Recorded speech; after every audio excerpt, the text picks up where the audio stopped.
fèyí kọ́gbọ́n. Ẹ káàbọ̀ sórí ètò àròjinlẹ̀. Ẹ káàbọ̀ sórí ètò àfọlọ́gbọ́n lọ́gbọ́n ṣọgbọ́n. Mo tún ti lọ ẹwà Ọlágbọ́lé Fraka gẹ́gẹ́ bá ṣe máa ń ṣe. Gẹ́gẹ́ bá ṣe máa ń gbé wá láti lè kẹ́kọ̀ọ́, láti lè ṣe kíni, láti lè kẹ́kọ̀ọ́, láti lè káṣí cruise, láti lè ṣíra wa níyè. Láti lè pàrònú rẹ́, mo tún wá ti ṣe kíni. Mo tún ti wá gbé mi dé báyìí o. Agbọ́lé àwọn Fraka. Ẹ kú mọ̀ pé Lady K ò ní sọ̀rọ̀. Èmi ọmọ ọlọ́mọ. Gbogbo ojú tó ń wò mí, gbogbo etí tó ń gbọ́ mi. 2025 là ń lọ wòye o. Ogun 2025 kò ní jà wá o. Ó kù díẹ̀ kí 2025 dé, òtútù yẹn pọ̀. Ẹ bó ṣe sọ̀rọ̀. Ó kù díẹ̀ kí 2025 dé. Iná Fraka kọ̀ kò kú o. Ṣé ẹ wá mọ̀ wípé ẹ ti jẹ́ ká kọ́kọ́ lọ gbọ́ Fraka nù ká tó wá analyse ká tó wá bára wa sọ̀rọ̀ díẹ̀. Ẹ já gbọ́ Fraka díẹ̀. Abẹ́ bọ̀ tiwantiwa. Èèyàn yìí gbogbo ẹ̀yin tèmi lórí ibi amẹ́bọ̀ Hotgist Yorùbá, mummies and daddies, everybody, senior students, to allay you always, the three alajas, gbogbo lé pátápátápátá, ìyá Kotonu, gbogbo wa pátápátápátá ni mo kí akúpalẹ̀mọ́ ọdún. Rí nǹkan tí mo rí ni mo kàn ṣeré kiri orí Facebook ṣá lọ gbé Bua TV wá fún mi. Wọ́n ní o lè dúbọ̀tà 50 million gold ló lò. Àsìndẹ̀bàdì ọmọ òfò, ọmọ àdánù, ọmọ ẹ̀sìn. Chicken feet gbá lọmọbìnrin yìí o. Ẹ bá ń bí ta ló ní kó wọ high heel, ta ló ní kó wọ high heel débi pé pẹ̀lú pé súwé bèbè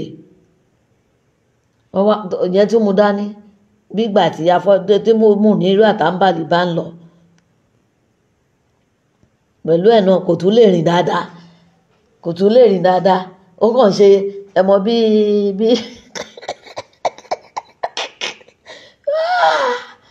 Lizzy ayé ẹ̀ ta pa ò, ayé ẹ̀ bọ́ fọ́. Gbogbo bí ti kọ́ tí ẹ ti ń wo torí èèyàn ẹ̀rọ ẹ̀dẹ̀ ń pa mí lẹ́rìn-ín. Sórí gbogbo ọ̀rọ̀ tó sọ mọ̀ pé most of it tó fi ń ṣùtà rẹ̀ lẹ́sẹ̀ ni. Ẹsẹ̀ kù ti bàjẹ́ tẹ́lẹ̀tẹ́lẹ̀, wọ́n ti bẹ́ẹ̀ fi bọ́ fọ́ tẹ́lẹ̀, ó túbọ̀ wá ń ṣùtà rẹ̀ sí ni. Mo kàn wo gbogbo ibi tó ti ní tó ń pe ìlọ́tọ̀ ràkúnmí ọ̀kadà òtún ó ṣàǹpọ̀ orúkọ olóríkórí ni ẹ̀yùn aṣòṣìmọ̀ ẹlẹ́sìn àgbáyé òní ẹ̀. Ó mọ̀ pé gbogbo àwọn nǹkan tó ń sọ yẹn òun fi ìpè títí ayé ṣálọ́ ní gọ́ọ̀mẹ̀ntì máa wà lẹ́yìn ẹ̀ àbí gbogbo àwọn ọlọ́pàá tó ń lò ó yẹ tó bá ó pẹ́ ó yá àṣírí ẹ̀ máa tú. Àwọn ọmọ Fọlá ló fẹ́ target ẹnu ó ní ṣe ṣó mọ pátá ọ̀rọ̀ sọ bótò ní ẹ̀ nǹkan kan bó òtútù mọ àwọn ọmọ yẹn lámùjù wàá rí dínú yọ tí òtútù lásán tó bá mú àwọn ọmọ yẹn ní àmùjù wàá rí dínú yọ ojú gbogbo báyìí wọ́n ń wú ẹ̀ pẹ̀lú gbogbo iṣẹ́ ọwọ́ ẹ̀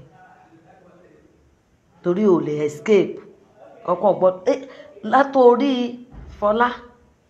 tó jẹ́ ìyáálé ẹ̀, Ìyábọ̀ Òjó, Fúnkẹ́ Akíndélé, Mercy Aigbe, Tóyìn Abraham, nǹkan kan gbọ́dọ̀ gbogbo wọn àtàwọn ọkùnrin lóríṣiríṣi nǹkan kan gbọ́dọ̀ ṣe wọn kò gbọ́dọ̀ ṣọmọ wọn. Wàá mọ̀ wípé gbogbo òṣì tó ń sọ tó ń kó tó máa dárúkọ tó àwọn tó ń sọ tó ń ṣe ṣáàtì fún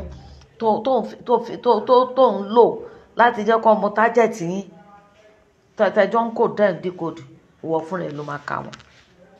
olórí kórí ọmọ ẹ̀bọ̀ ẹ ṣe jàre. Mọ́ ìmì Àníkẹ́ má bínú mọ́yìn mi ètò ti ṣe freedom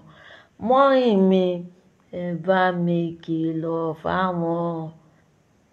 ọmọ yín mọ́yìn mi ẹ ní káwọn ọmọ yín ṣọ́ra tó bá dẹ̀ jẹ́ yín náà lẹ́ ń lo fake profiles mọ́yìn mi ẹ ṣọ́ra yín ìjọba ti sọ wípé àánú yín ń ṣe mí gan mọ́yìn mi mo ń bá yín sọ ń sìn yín o gẹ́gẹ́ bí ìyá àtọmọ mo mọ̀ pé ẹ̀yin ni mọ́yìn mi o.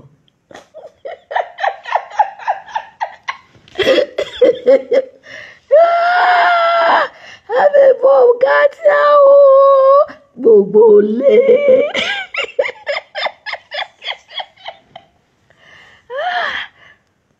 mo kí wa o lálàáfíà làwà àkúpalẹ̀mọ́ ọdún abáwaláyọ̀ o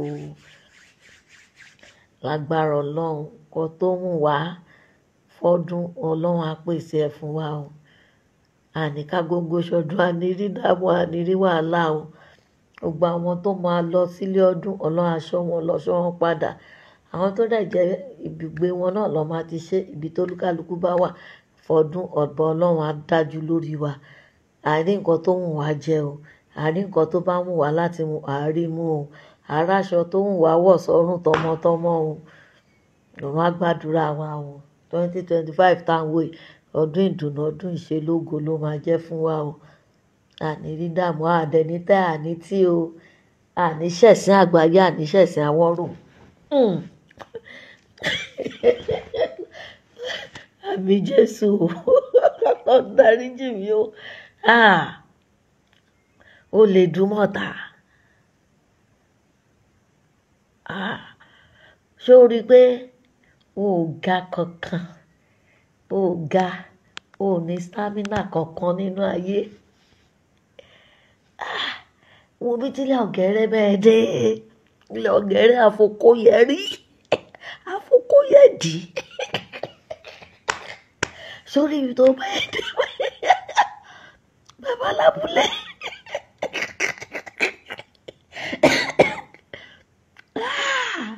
ìwọ ló so kòkò àgbàdo mọ́dì báyìí tó wá ṣẹlẹ́yà níwájú adìyẹ ṣé ti rí ẹ̀yin tèmi tí èèyàn bá ní òun wà lórí social media especially Facebook tí ò bá gbọ́n kò dín gbọ́n káyé máa fi parẹ́ àbí ọba kékeré àti ọmọ ẹ̀kọ́ ládẹ là ń wò báyìí but let's be realistic mo bá ń láyọ̀ kò tí ì léètì jù fún un ṣùgbọ́n eléyìí tó sọ pé òun adúmọ̀máwẹ̀yìn olówó pure water yẹn Kanji dààmú oníṣẹ́tì ní sọ́nù yẹn kékeré ní tọ́ba ńlá ṣùgbọ́n ọmọ ọmọ pọ́ba ńlá yìí ó máa fi Lizzy làkàlàkà báyìí ìyá ọgbà ni ìyá ọgbà lọ́ba ńlá ẹ̀rín dùn yàn àwàdà inú àwàdà kò tiẹ̀ ṣe bí tí òpònú lè dùn mọ́ta tápá ti tán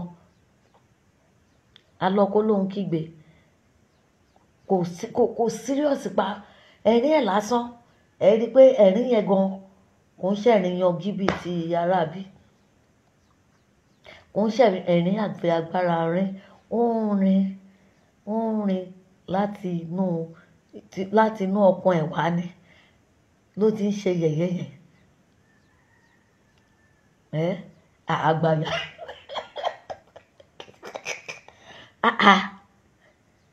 onídọ́ta before àgbàyà ni ẹ o irú mọ́yìn wo ló ní báyìí ọba kékeré ọmọ olè dùmọ̀ta ó ti kúrò ní ọba ńlá godmother èmi nìyá Lizzy ó ti wá di onímọ̀ ìmí.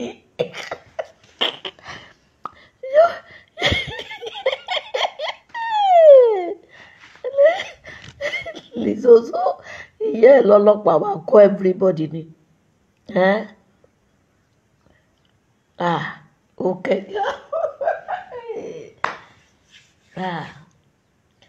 Barrister ó ní máa ṣeré láyé mi máa ṣeré láyé mi máa ṣeré mi ò dìtẹ̀ láyé mi ò ní dìtẹ̀ lọ́run mi ò ní ṣèbàjẹ́ ọmọ làkejì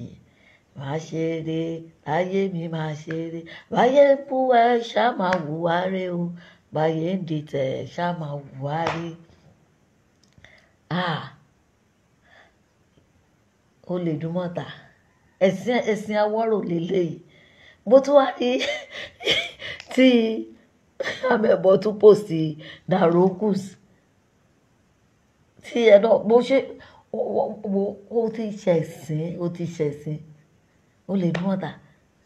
ẹ̀sìn ẹ̀ báyìí ó kẹ̀ṣẹ̀ bẹ̀rẹ̀ ni sórí gbogbo àwọn ẹ̀jẹ̀ ọ̀run àwọn ọmọ wẹ́wẹ́ bá tó tẹ̀ tí mo rú ẹni tó lè pa ó ti mọ rú àwọn tó ṣe é pa àwọn tó ní àwọn tó jẹ́ kábíyèsí Elédùmarè ọba adákẹ́jẹ́ adájọ́ ó máa ń pẹ́ lójú àwa ẹ̀dá mà ní àwọn àgbàlagbà ní ọjọ́ ló máa ń pẹ́ ìpàdé kì í jìnnà ṣé wípé gbogbo ètò ń ṣẹlẹ̀ láàrin ọba ńlá àti gọ́dọ̀ta yìí tó wá di mọ́yìn ọba ńlá yìí ṣé kó lè ṣẹlẹ̀ ẹ̀kọ́ ńlá ni fún gbogbo mùtúmùwà gang fighting àwọn tí wọn ò ṣẹ̀yìn tí wọn ò ròyìn simply because of pé ẹ fẹ́ kí ẹ ń báyàn kan jà ẹ dẹ̀ rí pẹ́lú mi náà ẹ wá tó pápápá bí àṣà Ìjẹ̀bú ṣé wá rí ayé yín lóde gbọ́ Lizozo lórí ìkànnì this time around èèyàn ti wá lọ bá ńlá kò gbádùn kò ṣe èèyàn àgbàyà ní o ọgbà ni ṣùgbọ́n àdọ̀wà lẹ́nu ẹ̀ wàá fẹ́ lá wàá fẹ́ ṣe kí ni wàá fẹ́ lá ìwọ́kẹ̀ ìwọ̀n àbáláàrú ẹ̀ sórí ibi tí lára bá ẹ dé fọkọ̀ sinmi fọkọ̀ ṣògùnù fọkọ̀ yàwèrè fọkọ̀ ṣẹ̀sìn orí fọlá ọmọ ológo tó fi ẹ ṣe yẹ̀yẹ́ ọní kí lórúkọ ẹ lẹ́nu ìṣó ó mọ̀ pẹ́nu ìṣó mú bàjẹ́ ẹnu ìṣó ó mú bàjẹ́ ìwọ́kẹ̀ ọba gbà mọ́ ẹ lórí báyìí tó bá gbà aṣọ yẹn mọ́ ẹ lórí bó jẹ́ wọ́n ní ìjìpéré lọ́gbà mọ́ ẹ lórí ọ̀run làálà pẹ̀lẹ́ ó ṣe bẹ̀rẹ̀ ni wàá gbà gbogbo lé mo kí wàá ní nǹkan sí ọdún ayọ̀ la máa ṣe o Gatia tuale you always ẹ kú nínú ọwọ́ sí o on behalf of everybody ẹ náwó sí bó ṣe lè hùn kó pọ̀ tó bó ti lè hùn kó kéré tó àdúpẹ́ o gbogbo àpọ̀tówó náà ti jáde ọlọ́run bá a fi ọ̀pọ̀ rọ́pò àwa náà kẹ̀kẹ́ ọlọ́run bá ṣọwọ́ wa lọ́wọ́ àfúnni o àní ṣíṣe àní ṣẹ̀sìn àní ṣẹlẹ́yà ire o. ẹ̀bùn ẹ̀ka alẹ́ o gbogbo ẹ̀yin violence students gbogbo yín lé la kí o a kú ìpalẹ̀mọ́ ọdún ẹ̀mí wá rẹ́yìn o ẹ̀mí wa ló máa ṣọ̀pọ̀ ọdún láyé ọ̀rọ̀ mi ò pọ̀ o àmọ́ èyí tó wà nílẹ̀ yìí lágbára Queen Mother the mother birthday yẹn láta ó lè pọ̀ níyọ̀ in fact èmi gan bí mo ṣe wà yìí ṣe lórí mi ń dìde sínú mi ń dùn ibẹ̀ làwọn kan àwọn wèrè dúmọ̀tà àwọn olè dúmọ̀tà wèrè kó wọ́n máa jókòó lé àgàrí mo sure pé ń ṣe ló máa gan gbogbo fóònù tó fi ń ṣe fídíò yẹn gbogbo ẹ̀ ló máa gbé bí kan bá ṣe wà ní Facebook nìkan ṣe máa wà ní TikTok nìkan ṣe máa wà ní Instagram á máa wo gbogbo ẹ̀ ni ẹ̀yin tẹ́ ga nínú ayé abẹ́ ẹ̀rọ lọ́hùn àǹtí onírú àti bùbá láàárọ̀ lọ́sàn-án lálẹ́ ìró àti bùbá ni ṣá wọ́n wá tọ́nà photoshoot sínú pálọ̀ ẹ̀ lóhun àtọ́kọ̀ ẹ̀ á wá yí rédíò sókè lálálá wọn máa jó àbí kí náà fẹ́ ṣe dábàárẹ̀ yàn pé wọ́n ti pàtí wọ́n á tọ́nà photoshoot ṣẹ́rí lè ti Queen Mother ṣe yìí lásán àwọn tó ń ga nínú ayé tí ẹ dúró náà Lizzy ṣé kí n béèrè kan lọ́wọ́ ẹ̀ ṣé bí ìwọ sọ pé o ga nínú ayé ni ìwọ tó ga gàrà nínú ayé ìwọ tó ní gòdì tó kún apẹ̀rẹ̀ nínú yàrá ó dẹ̀ ní Queen Mother kẹ̀dẹ̀rẹ̀ ó ní kò ní gòdì kò ní nǹkan kan ó dẹ̀ fi ilẹ̀ ọ̀rọ̀ ẹ ó máa ń mú mi rán sí orí òbé o nígbà tó bẹ sọ wípé ẹni tó ń jẹ ẹ̀fọ́ sùn ẹlẹ́ran tún bínú ẹ̀ alákìísà aláṣọ tún bínú ẹ̀ òun lọ̀rọ̀ ẹ̀ ṣé bí wọ láṣọ nílé ó fi gbogbo kọ́bọ̀dù ṣèrò àti bùbá àtẹ̀yí tó tún máa lọ ra ṣáínṣáín sí nídùúmọ̀tà bó dẹ̀ máa tún lọ jí ni tó máa gọ́ọ̀mù ẹ̀ mọ́ gbogbo ẹ̀ lára tí wàá wá máa buná wàá wá tún mú stone kàrósì wàá tún kó sí tó bá ti lọ ra cheap lace wàá tún tu dá lọ́dọ̀ ara ẹ̀ ìwà wà kó sọ́rùn wàá mú bọ́m̀bọ̀mù wàá wọ̀ ìdí yẹn á wá yọ ẹgún bí ayọgún bí wàá mú ọkọ ẹ̀ náà wàá kó ìdáṣíkísí yẹn lọ́rùn wàá mú bíìdì tá à ń lò sí di yẹn èyí tó ń ṣáná yẹn wàá tún ló pọ̀ wàá gbé kọ́ yẹn lọ́rùn wàá tún wàá mú pọ́ọ̀sì bàbá alájọ pọ́ọ̀sì ayé bàbá sàlá wàá tún gbélé lọ́wọ́ àwọ̀ bàtà yẹ́lò ẹ̀yin tẹ́ ga nínú ayé ẹ̀ẹ́dẹ̀ dúró sórí ọwọ́ yín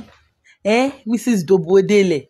ó dẹ̀ fi Queen Mother tí ò ní gòdì ó dẹ̀ fi ilẹ̀ kó yé máa rojọ́ kó fi Fọlá náà lẹ̀ àwọn eléyìí ti lọ tó bá ń gbọ́ abẹ́rẹ́ ti lọ kọ́nà òkun sódì àwọn eléyìí ti move forward ìwọ jókòó sójú kan tán láìsí tó bá ti dàárọ̀ Monday baby jókòó kò bẹ̀rẹ̀ sí ní rojọ́ kó rojọ́ ó gbúdọ̀ dákẹ́ o èèwọ̀ ìwọ tó jẹ́ wípé o ti fọ́kòkò àgbo Lizzy ó ti fọ́kòkò àgbo o ò lè gbádùn mọ́ ajé ó máa wọn tó bá ti fọ́kòkò àgbo ń gbádùn bó ṣe máa wà lórí ìjòkó nìyẹn tó máa rojọ́ 2024 ó ti lọ 2025 ó máa rojọ́ kú ni eléyìí tó tún ṣàṣì ẹ lójú yìí báyìí ò ní rọrùn sùn ó lọ ṣẹ́ẹ̀kì bp ẹ ti lọ sókè ẹ̀yin tẹ́ ga nínú ayé àti onípílò nídìí kò tán ó rí settings yẹn ni àwọn tí wá savage gbogbo àwọn èèyàn ńláńlá orí wọn ni àwọn náà kún bẹ́ẹ̀ Polo oh my gosh the man is so lively tó ń fò sókè tó ń rẹ́rìn ẹ̀rín ẹ̀kan ń pààyàn lẹ́rìn àwọn settings tó ga nínú ayé nìyẹn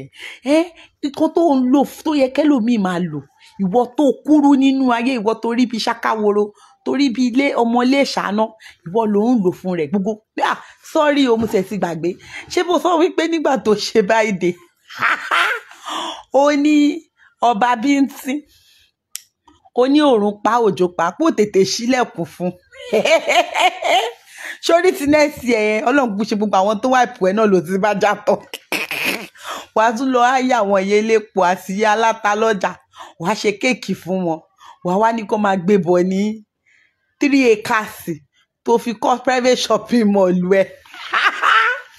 wèrè ó lóun ní shopping mall private shopping mall ọmọ ojú ọ̀rọ̀ láàrí ó yẹ kó lọ wú òkú ìyá ẹ̀ níbi tọ́nà sí kó sí shopping mall yẹn gan kó wálẹ̀ kan bẹ̀ kó sí síbẹ̀ kí yẹn náà tiẹ̀ tó bá tẹ̀ kó jìyà kú ṣọmọ á ti ẹ̀ sì tún jẹ́ gbádùn private shopping mall tọmọ ẹ̀ ní kò yí ẹ bébì wo lórí ìkànnì sàwàyí ó máa lá ajé ń gbọ́ ó máa lá báyìí tiẹ̀ máa là bàskẹ́ṣì sórí ìjòkó ni ṣórí 2025 yìí ṣó mọ̀ pé banger is coming ojú kan tó máa wà nìyẹn banger is coming ojú ẹ méjèèjì báyìí ló máa fi rí banger tó ń bọ̀ pẹ̀lú Queen Mother the mother that mother your mother má wọ́ọ̀rì nígbà tí Queen Mother ṣe birthday ọmọ ẹ̀ fún lówó ọmọ ẹ tó jẹ́ billionaire in dollars, billionaire in pounds àti ẹ̀rí. You have never post anything kó sọ pé okay o ọmọ ẹ billionaire òun ló gbélé yìí wá o ààrẹ ìwọ. Àwọn tó nǹkan tó máa ń sọ tó máa ń jọ lójú ló máa ń fọ́ nísìmí. Ìwọ tó jẹ́ wípé empty barrel ni ẹ́ to make the loudest voice. Babes, banger is coming. Olúwa ẹlẹ́dàá ń gbọ́, wọ́n máa admit ẹ hospital ní lélẹ̀ tó ń bọ̀ yìí. Ó máa gba drip ajé. Ẹ wò ẹ̀yin sámẹ̀bọ̀, a máa tún máa ríra. Àmẹ̀bọ̀ ọ̀gá tiwa ṣàlàáfíà ni o. Ẹ jọ̀ọ́ èmi kò fẹ́ sọ one or two things ni o nípa olórí burúkú tó ń pèyàn ní àdótòṣì, àdóyàwèrè tó ń pèyàn ládòtòṣì. Ìwọ tó jẹ́ ń pé olórí burúkú Lizozo, ìwọ tó jẹ́ ń pé ọjọ́ tó ti ṣe ìyàwó báyìí ló ti ya wèrè sí social media. Ìwọ náà wá jáde wá ń pèyàn ládòtòṣì, àdóyàwèrè, àdósínrín, àdóṣìèrè. Oh, this girl kò mọ̀ pé orúkọ ara ẹ̀ gangan ló ń pe àwọn èèyàn. Àdóṣorí burúkú. Àdóṣìèrè sórí social media. Ẹ lọ sórí Instagram. Gbogbo ibi tó ti ń post ẹ lọ ka comment. Ẹ lọ gbọ́ nǹkan táwọn èèyàn ń sọ, lọ́wọ́ nǹkan táwọn èèyàn ń sọ. The whole world ti rí pé àṣìèrè ní gẹ̀ ìwọ̀n gangan làdóṣìèrè. Àdósínrín. Ìwọ̀n gangan làdósínrín náà. Wọ́n ní ọ̀kan àdótòṣì. Òṣìdà lára ẹni tó ń bú tó ń ṣèdí tó ń throw socks òṣìdà.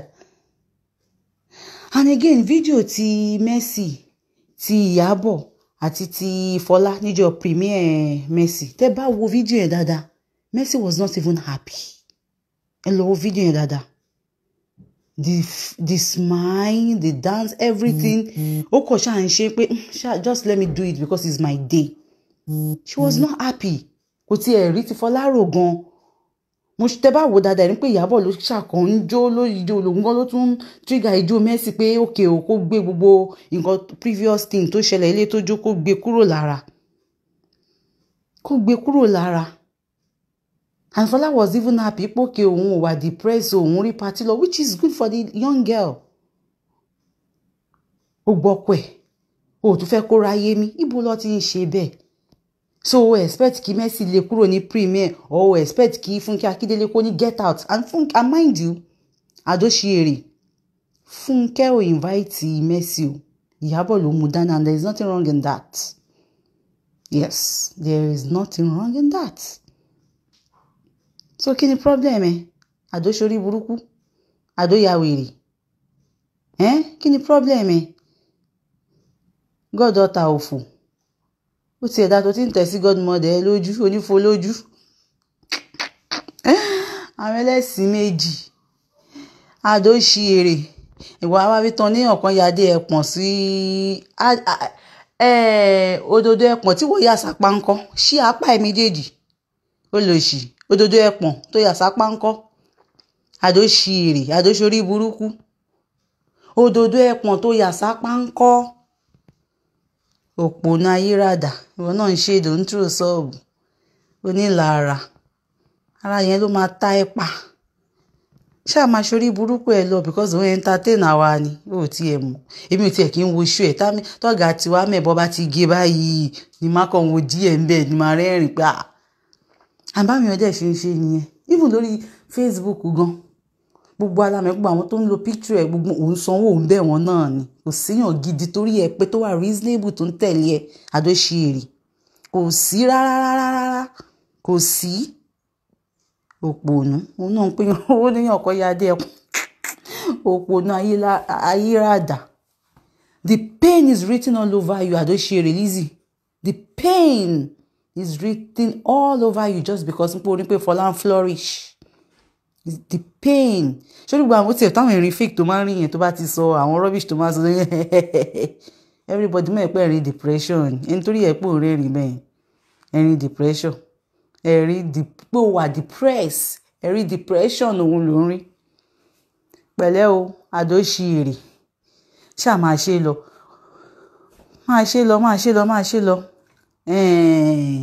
báwo ni Yorùbá ṣe máa ń pòwe yẹn náà àwò àwọn wẹ̀ láwò rẹ́rìn àbí òun wọlé láwò rẹ́rìn wọ́n ń wẹ̀ láwò sunkún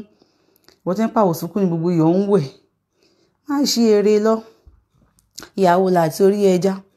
ọlọ́run ló mọ orú spam orí burúkú tí yẹn náà gbé sára tó yẹ pé tó bá ti release orí burúkú sí ẹ lára báyìí fíìmù àsáré tán life chat wà tó ṣe èrè díẹ̀ ọlọ́run ẹ̀yin èèyàn káwó lórí ọlọ́run ní jẹ́ gba spam burúkú o ẹ wo bí godmother ṣe ń shine Mercy gan tó ti ẹ̀ jẹ́ second wife táwọn èèyàn ti ẹ̀ drag gan ẹ wo bó ṣe ń shine kò ṣí èrè kò dàdó ṣí èrè wọ́n ló wá dàdó ṣí èrè ó tiẹ̀ tó gbójú ẹ tó rí ṣàkúṣàkú bí ẹpọ̀n tí ò rí tọ́jú bí ẹpọ̀n láti orí ẹja ó rí ṣàkúṣàkú olórí ibú òun náà ń pé ó níyàn kan ya adé ẹpọ̀n sáyà ìwọ́dẹ̀kẹ́ ó yá òdòdó ẹpọ̀n sápá gbogbo nǹkan tó ebú tó wà lára ẹ ló fi ń búyàn àṣìírí ẹ wo ọ̀gá tiwa mo ń lọ bí iṣẹ́ òjèrè náà ní sáré drop eléyìí ni ẹ ṣe o tẹ̀yìn entertain wa tẹ̀yìn jẹ́ ká máa rẹ́rìn tẹ̀yìn jẹ́ ká máa rí gbogbo ẹ̀ bó ṣe wọlé ẹ̀yẹ́ ń pa ìtìráyè lọ àwọn sinimá tó wà ń tòsí níbẹ̀ láti lọ àwọn fíìmù wa ẹ̀yin èèyàn ẹ bá wo Teen Line o mi ì tí wo bọ̀tà àwọn tí mo send owó sí Nàìjíríà wọ́n ní ó dá o wọ́n ní fíìmù tó wà interesting ẹ bá wa wo Teen Line o ẹ support Mercy bẹ́ẹ̀ ni ojú ò gbọ́dọ̀ tì ẹ support ojú òdẹ ní tì because kò ń ṣèyàn burúkú kò ṣe kà sí anybody ẹ support Tóyìn Abraham náà kò ń ṣèyàn burúkú kò ṣe anybody bẹ́ẹ̀ ni kò ṣe anybody àfi tẹ́yìn náà tẹ́ bá fẹ́ dájọ́ ẹjọ́ burúkú ló kù oníkálukú ń tajà ẹ̀ ní ẹ support Fúnkẹ́ náà ẹ tẹ̀ tí ń support yẹn náà àwọn méjì tó kún ẹ support wọn ẹ support AY náà ẹ jẹ́ kí gbogbo àwọn pípẹ́ support wọn ẹni tó bá dẹ̀ mẹ́pọ̀ òun fẹ́ ṣorí burúkú kó lọ raṣọ lọ́dà àdó tó ṣí o ìyẹn ọ̀dẹ̀ kàn wá ń bí ìbáyé mọ́ o ó lọ raṣọ lọ́wọ́ àdó ya wèrè àdó ṣorí burúkú tó ń ṣorí burúkú lórí social media ìyẹn ọ̀dẹ̀ kàn wá ń bí ìbáyé mọ́ o. ìjẹ́ lè fún wa ní ọdún tí fraka tó ti bẹ̀rẹ̀ sí ní rèé lórí social media ìjẹ́ lè káyé population èèyàn tó ṣe fraka bẹ́ẹ̀ dẹ̀ nìyà ń jẹ ìran Yorùbá bẹ́ẹ̀ ni ìyà ń jẹ ìran Yorùbá kàkà kí ìran Yorùbá dìde fúnra wọn ṣe ló tún máa ń gbógun tira wọn ṣe rí mo máa ń sọ kinní kan wípé mo dúpẹ́ fún Ọlọ́run tó fún mi ní ọgbọ́n ìmọ̀ àti òye tó tún wá tan ìmọ́lẹ̀ fún mi láti wá kẹ́kọ̀ọ́ lórí social media ẹ̀yin yẹn bá mi share program yìí mo fẹ́ sọ ọ̀rọ̀ kan lórí program yìí ẹ má bínú ẹ bá mi share ṣe rí ẹ̀kọ́ tí mo kọ́ lórí social media ó pọ̀ gan o I learn a lot ṣe rí orí social media ni mo ti rí ẹni tó máa share tó máa gbà ẹ́ lójú méjèèjì báyìí tí wàá rò bóyá o ti rí mẹ́sáyà tí wàá rò bóyá áńgẹ́lì olóore ẹni tí wàá rò bí ẹni ni èèyàn bí èèyàn ni tó sì jẹ́ pé ẹni yẹn gangan ni kó pa ní ẹ̀dá ẹ má bínú o I'm talking about my own experience o nǹkan tẹ́mi rí lórí social media ni o.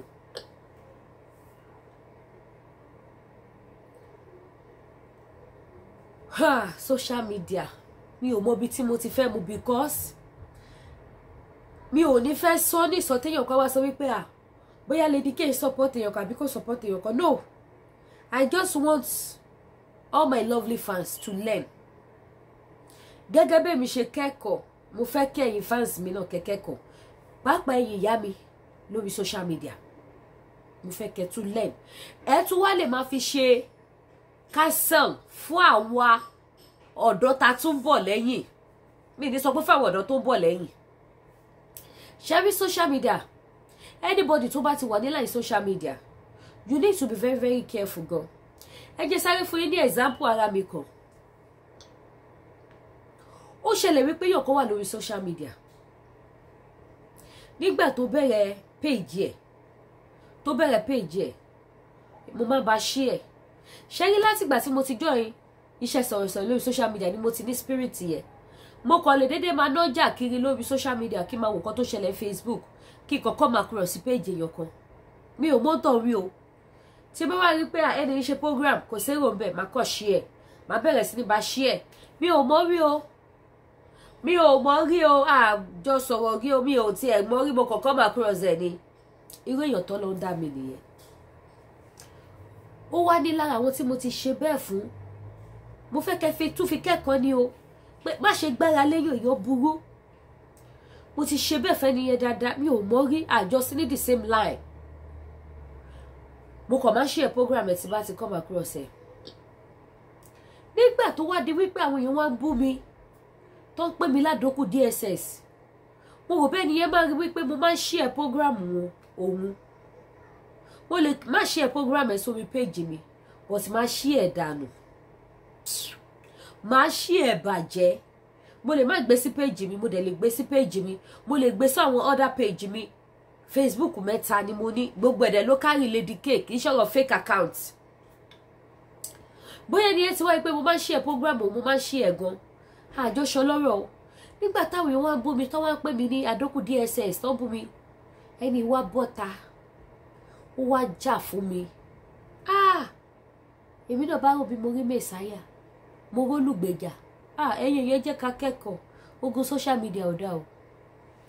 ẹni wá jà fún mi ó bara jẹ́ tó dẹ̀ séde pé ẹ rò bóyá lọ́rọ̀ lèmi àti ẹ̀ ní bóyá èmi àti ẹjọ́ máa ń sọ̀rọ̀ bóyá èmi ni mo gbéṣẹ́ fún ní bó ṣe fáìtì fún mi tó bá sọ pé èèyàn fáìtì bá tú èèyàn ó fáìtì bá tú mi nígbà tí mo rí pé ó fáìtì bá tú mi mo ẹ̀ṣẹ̀ wá lọ síbẹ̀ gbogbo program ẹ̀ tó máa ń ṣe tẹ́lẹ̀ tí mo máa bá share mo kàn máa ń like mi ò comment bẹ́ẹ̀ máa ń like so from there mo máa rí pé ó máa wá sórí program mi náà tó bá dẹ̀ ti wá sí máa ṣe live program lọ́wọ́ mo máa kí máa praise ẹ̀ ìyá mi ọ̀rá máa ọ̀rẹ́ pẹ̀lẹ́ máa kú iṣẹ́ wa kú iṣẹ́ lu o kò ní sún wa kò ní rẹ̀ wẹ́ṣẹ́ àti mo bẹ́ẹ̀ mi ṣe máa ń ṣe ẹ̀yin tẹ́ bá jẹ́ fans Lady K kí ni mo fẹ́ fàyọ to my surprise ẹ mọ̀ bó ṣe wọ́n lọ ló máa ń ṣiṣẹ́ èyí ò pè mí èyí ò sọ fún mi èmi kàn tún lọ lórí social media àjọ kan ni mo rí pé ní ti jáde fún mi ó bú mo wá wò báyìí pé am I doing me kí ló dé mi àtẹni pọ̀ kí ló dé mi àti ẹ̀ pọ̀ ó wá lọ kọ́ ti show mi níbi tí mo ti ń fi ẹ̀hónú hàn òun ló wá lò ló wá fi ṣe show fún mi kò ségun tí ò bú mi mo wá lọ ka comment mo wá rí pé out of 100% àwọn tó comment àwọn let me say 85 they support me àwọn 50% ọwọ́ ajá àwọn 50% support ẹ̀ láti attack me but àwọn 85% ọwọ́ bá mi kó fún padà pé ṣé nǹkan tí lady sọ wrong ni kò wrong náà ṣé yàwó máa jẹ wá Nàìjíríà ni ṣé o tó ṣẹlẹ̀ sáwọn èèyàn ìṣẹ́rọ̀ ni ọwọ́ kò fún nígbà tí mo fi tó àwọn èèyàn létí wọ́n ní Lady K o gbọ́dọ̀ gbà o gbọ́dọ̀ stop ẹ̀ bó ṣe ṣe fún ẹ yẹn sì tó ṣe tó rò tó ṣe ṣó fún ẹ tó bá jẹ́ kó fi yẹn ṣàṣemọ́ á tún ṣe mí fún ẹjọ́ mi ẹlòmíràn á tún ṣe fún ẹjọ́ mi kí ni yẹn wá dùn mí tó dẹ sẹ́yìn gbéṣẹ́ tó ṣe fún mi ìwọ tọ́ o tí mo fi fọwọ́ ẹ̀ lọ àwọn èèyàn pẹ̀ máa gbà mí ó má lè yàn nǹkan lórí social media báyìí báyìí mo ṣàjúwe ẹ̀ fáwọn èèyàn wọ́n ṣàní kí n jáde fún un ṣe wá rí ibẹ̀ mo á ti rí èèyàn kan tó wá trigger mi àfi kó kọ́ fún sẹ́ẹ̀ kó má lè ṣe mí mọ́ níjọ́ mi èmi náà bá lè rí mo ní ẹ wo fún kọ́tẹ́sọ yẹn jẹ́ kí n ṣe tán sì má bọ́ta mo bá gbé oúnjẹ pé kí n tẹ̀ fi kọ́ sínú kí tó lọ ṣe program mo ti gbé laptop mo ti tán laptop bí tí mo sì jẹ ọlẹ́mí yẹn sọ fún mi wípé o gbọ́dọ̀ sọ ha mi ò jóúnjẹ yẹn tán mo dẹ̀ ọ̀rá ṣọwọ́ mi mo dẹ̀ wọ yàrá mi lọ mo dẹ̀ lọ sùn alẹ́ ni mo tó jí alẹ́ pátápátá ni mo tó jí àwọn tí mo ti sọ fún pé má wọrí mo ń bọ̀ tá à ń sìn wá ṣe ṣòfò wọ́n ń retí kí n bọ̀ ta àwọn tó dẹ̀ rí wípé mi deserve nǹkan tí lady yẹn ṣe fún mi pé no ó bad nǹkan tó ṣe fún mi no this is bad kí ló ẹ fa gbogbo eléyìí láti bó síbó tó fi máa ṣe ṣòfò ẹ tó fi máa bú ẹ mo mà tún kẹ́kọ̀ọ́ lára ọmọbìnrin yẹn pé trust nobody èèyàn tó ti ń jà fún mi ibi tó bá ti bú Lady K á lọ bẹ̀ á takù wọn á ṣe tèmi náà ti rò pé mo ní mẹ́sàáyà ẹ wá jọ ẹ̀yin yẹ́ ìbàbẹ́ bá mi share kíní yìí is a big lesson o mi mọ̀ bóyá bí mo ṣe analyze ẹ̀ bóyá ẹ̀ understand o mi lè rojọ́ gbogbogbò bí mo máa ṣe yàn tútù mú mi gan mo rọ́jú ni. irú gbogbo àwọn tó ti bá mi jà tí lady yẹn ti lọ support mi tó ti bá mi fèsì gbogbo wọn ṣé mo pé show tó ṣe fún mi yẹn gbogbo wọn máa rí wọ́n dẹ̀ mọ̀ pé Lady K kò lámòmọ́ra tó bá ti lè parọ́ ọmọ báyìí ọmọ pé mo yé ìtìrọ ó máa bọ́ta wá dìbọ́ǹkì ẹ̀ ní ó máa bọ́ta wá faraya ni wọ́n wá máa retí tí n bá wá bọ́ta tí mo ní mo wá dìbọ́ǹkì kò ní mọ lórí pé mo dìbọ́ǹkì o ẹ mọ pẹ́nu mi náà ṣe kinní di ọmọ Ìbàdàn máa bu máa yẹ̀yẹ́ máa ṣépè fún bó ṣe ń dùn mí ṣó tó ṣe fún mi yẹn ni màá ṣe fire ẹ̀ back ṣé wá mọ̀ wípé irú àwọn tó ti gbèjà mi lọ́dọ̀ wọn yẹn tó bá wá padà rí ṣó tèmi náà ṣe fún wọn á padà ó lè lọ lo fake profile wọn á wá lọ fi kọ sí mi á tún wá padà bọ́ síta á wá di pé èèyàn lówó pé ẹ̀ tóun fi gbèjẹ tẹ́lẹ̀ owó ọmọ pé bọ́ ṣe ròyìn ẹ lórí from there ẹjọ́ ṣógun yẹn máa tán àwọn tó wá jẹ́ fáǹsì títí ẹ̀ náà ṣé wọ́n ní máa jáde fún mi àwọn tó jẹ́ speaker bíi títí ẹ̀ tọ́jọ́ jẹ́ pàdípàdí ṣé mo pé wọ́n jáde fún mi ẹjọ́ ṣé ọ̀tá mi ò ti fi pẹ̀lú fàájì ṣé mi ti sọ ọ̀tá mi sínú ogun so you have to learn ṣùgbọ́n lọ́jọ́ tó ní ìsìn mo mọ̀ wípé lady yẹn gbọ́ máa wò pé ha pẹ̀lú ṣò tóun ṣe fún Lady K tọ́mọbìnrin yóò dẹ̀ bú òun rí tí ò ṣẹ̀wò rí tó tún máa ń sọpọ́ọ̀tì òun tó bá sọ pé àwọn tó jẹ́ kí page ẹ̀ kó boost I'm one of them kò sí gbogbo nǹkan mo lè fi sọ ni mo lè fi búra ẹ̀ mi ò dẹ̀ mọ́ rí ìlànà wa ò papọ̀ ọ̀tọ̀ ni ohun tó gbé dání ọ̀tọ̀ ni ohun tí mo gbé dání ẹjọ́ ṣẹ́yìn ọkàn ní máa jẹ ṣé mi fi sùúrù ẹ̀mí Ọlọ́run ṣé mi fi ṣẹ́gun ẹ̀ tí bá ṣe bẹ́ẹ̀ bá jà ṣógun yóò ní máa lọ́wọ́ tó èmi tí mo ní mi ò fẹ́ jà ní 2024 2023 ni mo fẹ́ jà ẹjọ́ ṣé mi ò ní jà so social media ẹjọ́ ẹ jẹ́ ká kẹ́kọ̀ọ́ especially fún gbogbo wọn tó bá ti jẹ́ speaker àbò jẹ́ celebrity ṣẹ́gá láṣọ funfun lépo máa ń wá kiri náà ẹ wo social media ń sin ẹ wo bó ṣe ń lọ ta ló mọjọ́ tí náà ogun yẹn máa kú ó ṣúọ̀ fún mi dákú ogun fraka orí Facebook kò lè tàn àwọn wo ló wá ṣe fraka jù ṣe báwa Yorùbá ni nígbà tí Fúlàní tó ń pa àwọn èèyàn wa àwọn aláìṣẹ̀ wọ́n sọ wọ́n sẹ́wọ̀n àwọn innocent people àwọn màlọ́ńkù yìí àwọn aláìṣẹ̀ màlọ́ máa ń jù sẹ́wọ̀n yìí Naomi mà ló wà lẹ́wọ̀n yìí nígbà tí yóò pe patí lágo 10 tẹ́ni tó fẹ́ ṣe patí gan ṣe sùn lágo 5 tẹ́yìn ti tẹra yín pa no be juju be that no ẹ jẹ́ ká sòótọ́ ẹ jẹ́ ká sòótọ́ mo pe patí lágo 10 ó ti ṣe gbogbo necessary things tó yẹ kí n ṣe mo ṣe wà ní hòtẹ́ẹ̀lì tí mo lọ́ọ̀jì sí tí mo ń sùn ẹ̀yin kan ti para yín lágo 5 ṣé mi mo pè yín ni ṣágo 5 mo pè yín ni ṣé mi mo fìyà jẹ yín ni tẹ́ fi wá kú sí mi lọ́rùn ẹ gbogbo náà gbogbo energy tó yẹ ká fi fight fáwọn innocent people tó ń kú fraka la fi ń ṣe gbogbo àwọn tó ń ju voice note tá à ń play wọ̀nyí sí pé ẹ tún wá gbélé yìí o bó ló ti wá ẹ mọ̀ bóyá dúdú ni wọ́n bí pupa ni wọ́n kọ́kọ́ máa bá wa fi voice note yẹ kó máa bá wa fi attack federal government kọ́ yẹ fi àjàwò yẹn wá mọ́ ẹjọ́ ṣé kò sọ ẹ̀yìn yẹ́ ìbá bẹ́ẹ̀ wá ra aṣọ ọdún òtán o ọdún ṣì ń dùn lọ o ẹ má lọ́dún ti lọ ẹ̀rọ aṣọ mọ́ o ẹ rí pé mo ti láwọn new stock àwọn new ọjà ó tún ti dé kámẹ́rà yóò capture ẹ̀ tán gbogbo ọ̀nà yìí ọlá ló ń pè aṣọ ló wà ní ọ̀nà yìí yẹn báyìí ọlá pé mi ní space lọ títí gbogbo áńgù yìí lọ báyìí aṣọ ni kódà ọjà ló tún wà náà wọn kátó ńláńlá ń bì báyìí mi ríbi tó wọn sí ẹ wá bá mi ra aṣọ ẹ sọ fún mi irú latest aṣọ tó wà ní town tẹ́ẹ̀nì rí lọ́dọ̀ mi ṣaṣọ olówó pọ́nkó ni olówó chíkíní bíi 10 naira lẹ́fẹ́ ni àbó ní 20 naira èwo lẹ́fẹ́ tẹ́ẹ̀nì àbáṣọ ní 5 naira tẹ́ bá gbọ́ cut your coat according to your size ẹ máa bọ̀ wá sọ́dọ̀ Lady K tó bá jẹ́ léèsì ni ẹ máa bọ̀ wá bó bá jẹ́ àǹkárá ẹ máa bọ̀ wá mo tún wá láwọn àǹkárá yẹn ní grade by grade tẹ́ bá fẹ́ àwọn àǹkárá oníláìlọ́n gbèsè mi láì tẹ́ bá fẹ́ àwọn àǹkárá aláṣọ kọ́tìnì gidi ẹ máa bọ̀ wá kò sí tẹfẹ́ ready to wear ní gbogbo ẹ̀. Ṣé àwọn aṣọ òkè ni mo ta àwọn aṣọ òkè kan ẹ̀yìn èèyàn ó ṣèkú bí ya bí díẹ̀ bọ́jà yẹn ṣe dé báyìí àwọn èèyàn bò ní míwàá àwọn èèyàn ti ń béèrè kó tó dé so tó dé báyìí tí mo bẹ̀rẹ̀ sí nípa àwọn tó ti béèrè fún pé ó ti dé báyìí wọ́n bo wìtìwìtì ẹ̀yìn náà wá ra títí yín. Mo láṣọ tó fine gan, mo láwọn damask, mo láwọn lace ẹ fẹ́ lọ try àwọn lace tí mo ní ni. Ẹ jẹ́ ṣí kámẹ́rà yẹn sókè ṣẹ́ ti rí wọn ṣẹ́ ti rí àwọn lace ṣẹ́ ti rí wulẹ̀ wò lókè yẹn ṣẹ́ rí báyìí pé kámẹ́rà yẹn capture gbogbo ẹ̀tọ́ gbogbo òkè yẹn ọjà wà bẹ́ẹ̀. Ẹ wá bá mi rajà mo lọ́jà lóríṣiríṣi mo dẹ̀ láwọn aṣọ ọkùnrin náà mo lọ́jà ọkùnrin tọkùnrin ò gbẹ́yìn mo láwọn aṣọ ọkùnrin ní size by size tẹ bá ti fẹ́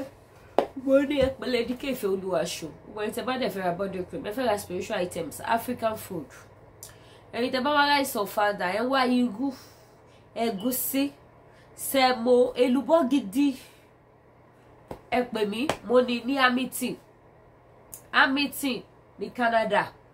Hamilton downtown ni mo wà gbogbo ẹni tẹ fẹ́ jẹ èlùbọ́ iṣu gidi àbẹ́lùbọ́ ọ̀gẹ̀dẹ̀ àgbagbà tó fi ṣe èlùbọ́ ẹ pè mí mo ní gbogbo ẹ̀. Ojú òní tí wàá mi níwá yín tí a ṣe ìṣàmọ́dún ọdún ẹ̀yọ́ la máa ṣe o. Ẹ má gbàgbé láti subscribe sí YouTube channel mi kẹtọ notification bell ẹ wá ra aṣọ mo láwọn bùbá àti ṣòkòtò tóbìnrin mo láwọn top àti ṣòkòtò kò sí tẹfẹ́ tí mi ò ní gbogbo aṣọ ló wà ẹ pè mí o. Ojú òní tí mi níwá yín tí ẹ ní fàìsàn ló gbà o. Ẹ ṣé gan ó dàbọ̀.